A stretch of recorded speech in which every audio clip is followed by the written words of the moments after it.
제가 기도하고 시작하겠습니다. 사랑해 주님 감사합니다. 오늘도 주님께서 새 하루를 예비하여 주시고 그 하루를 주의 말씀과 더불어 시작합니다. 주님 오늘 하루의 삶이 주님 안에서 형통한 삶이 되게 하여 주시옵고 우리가 말씀대로 살아갈 때에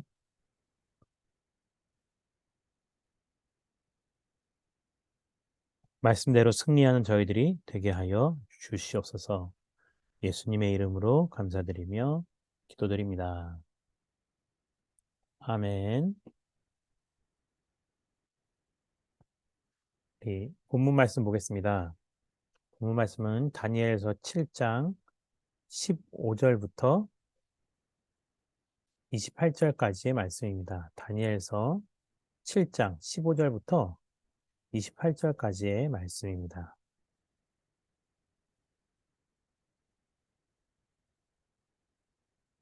다 함께 한 목소리로 똑 하시겠습니다. 나 다니엘이 중심에 근심하며 내 머릿속에 환상이 나를 번민하게 한지라. 내가 그 곁에 모셔 선 자들 중 하나에게 나아가서 이 모든 일의 진상을 물으매 그가 내게 말하여 그 일의 해석을 알려주며 이르되 그 내 짐승은 세상에 일어날 내 왕이라. 지극히 높으신 이의 성도들이 나라를 얻으리니 그 누림이 영원하고 영원하고 영원하리라. 이에 내가 넷째 짐승에 관하여 확실히 알고자 하였으니 곧 그것은 모든 짐승과 달라서 심히 무섭더라. 그 이는 쇠요 그 발톱은 노시니 먹고 부서뜨리고 나머지는 발로 밟았으며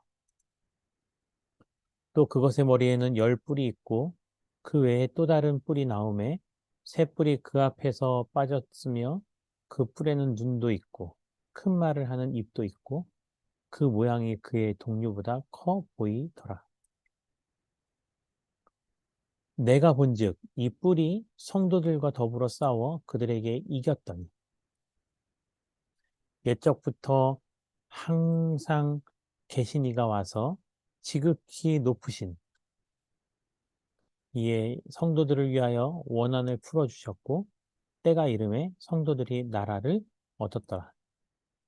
모신자가 이처럼 이르되 넷째 짐승은 곧 땅의 넷째 나라인데 이는 다른 나라들과 달라서 온 천하를 삼키고 밟아 부서뜨릴 것이며 그 열 뿔은 그 나라에서 일어날 열 왕이요 그 후에 또 하나가 일어나리니 이는 먼저 있던 자들과 다르고 또 새 왕을 복종시킬 것이며 그가 장차 지극히 높으신 이를 말로 대적하며 또 지극히 높으신 이의 성도를 괴롭게 할 것이며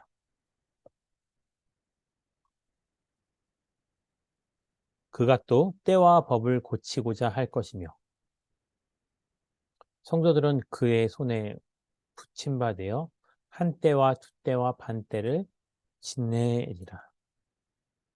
그러나 심판이 시작되면 그는 권세를 빼앗기고 완전히 멸망할 것이요 나라와 권세와 온 천하 나라들의 위세가 지극히 높으신 이의 거룩한 백성에게 붙임받으리니 그의 나라는 영원한 나라이라. 모든 권세 있는 자들이 다 그를 섬기며 복종하리라. 그 말이 이에 그친지라. 나 다니엘은 중심에 번민하였으며 내 얼굴 빛이 변하였으나 내가 이 일을 마음에 간직하였느니라. 아멘.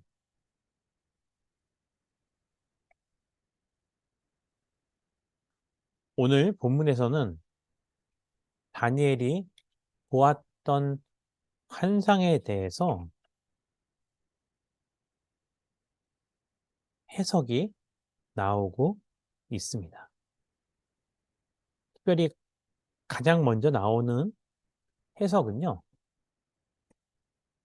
바로 내 짐승은 바로 이 세상을 다스리는 네 명의 왕이라고 말하고 있습니다. 이 왕들은요, 사실 세워지는 나라들의 대표적인 권세를 가진 왕들이라고 할 수 있습니다.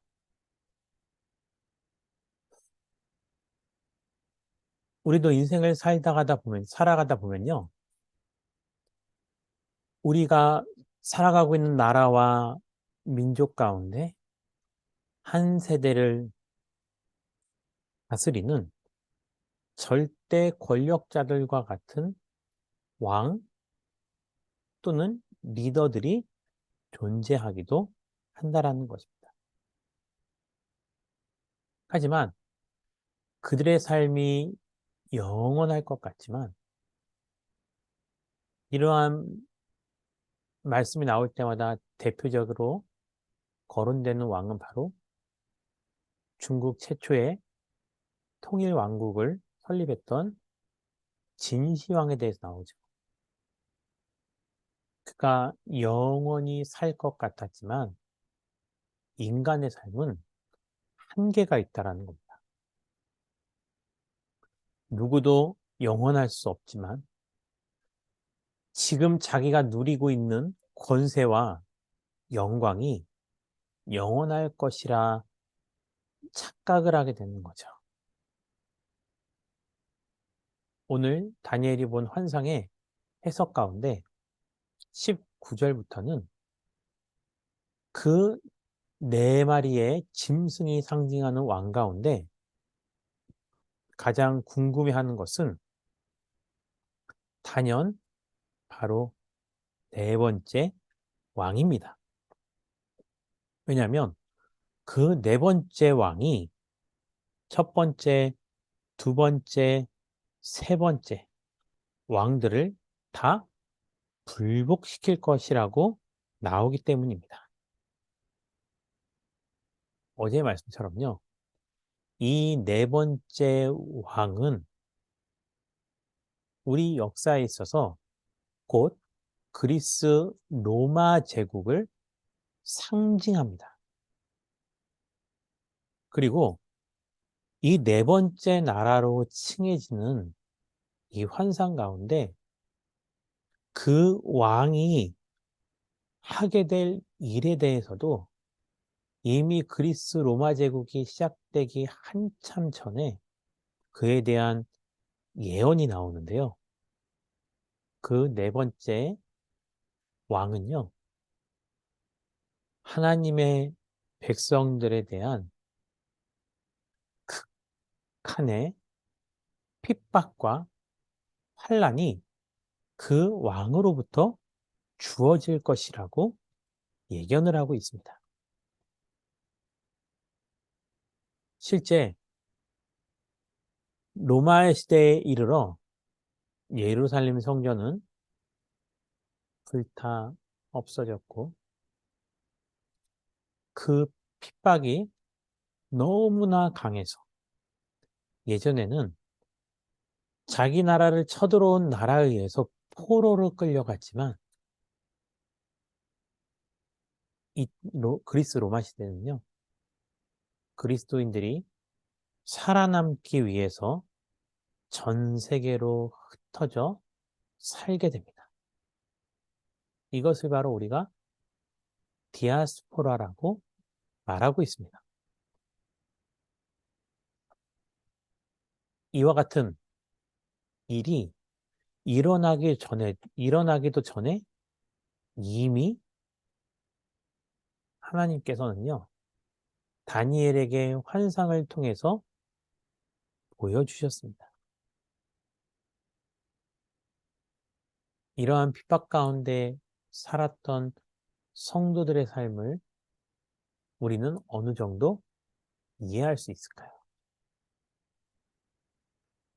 제가 기억에 남는 것 가운데 하나가 있는데,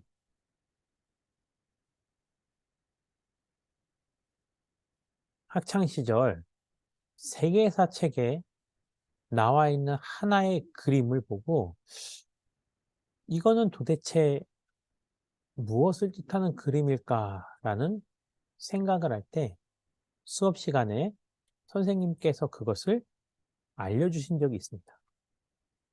그 모습은 무엇이었냐면요. 한 사람이 굉장히 괴로워하는 모습으로 누워 있었고, 그 사람 옆에 한 군인과 또 다른 사람이 있으면서 누워서 괴로워하는 사람을 보고 있는 그림이었습니다. 그것이 도대체 무슨 뜻일까 했더니, 과거에 사람을 고문하는 기술인데, 어떻게 고문하냐면요. 사람의 이 피부를 완전하게 다 벗겨내는 모습이라고 했습니다. 로마 시대의 그리스도인들의 핍박은요, 우리가 듣기에도 잔인한 만큼 사실 그리스도인들은 어마어마한 핍박을 받을 수밖에 없었습니다. 또 그 핍박을 이겨나가기 위해서 그들은 엄청난 고난을 감수할 수밖에 없었죠. 오늘날 시대는 그때와 같은 모습으로 신앙생활을 해야 되는 모습은 우리가 찾아볼 수 없다는 겁니다. 이러한 핍박에 대해서는요, 사실 신약 성경 히브리서에 보면 굉장히 잘 표현하고 있습니다. 초기에 그리스도인들이 이 세상의 권력과 핍박에 의해서 고난을 받고 있을 때 많은 사람들이요, 그 믿음을 저버리고 다시 예전으로 돌아가는 모습들이 있었기 때문에 히브리서는 그리스도인들의 믿음을 더욱더 견고하게 하기 위해서 바로 예수 그리스도의 우월성에 대해서 구약 성경의 내용을 인용하면서 흔들리지 않는 그러한 믿음으로 그 환난과 어려움을 이겨나갈 것을 권면하는 것이 바로 히브리서의 내용입니다. 이와 같이 우리는 인생을 살아가다 보면 마치 로마 시대에 그리스도인들이 극심한 핍박을 겪어서 너무나 힘들고 어려워한 것처럼 우리도 그러한 시대를 경험할 수도 있겠습니다.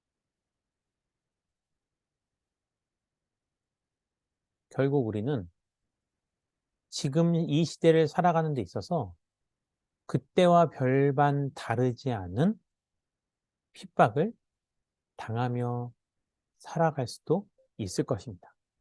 핍박의 종류는 다르지만 그 무게는 다르지 않을 수 있다는 거죠.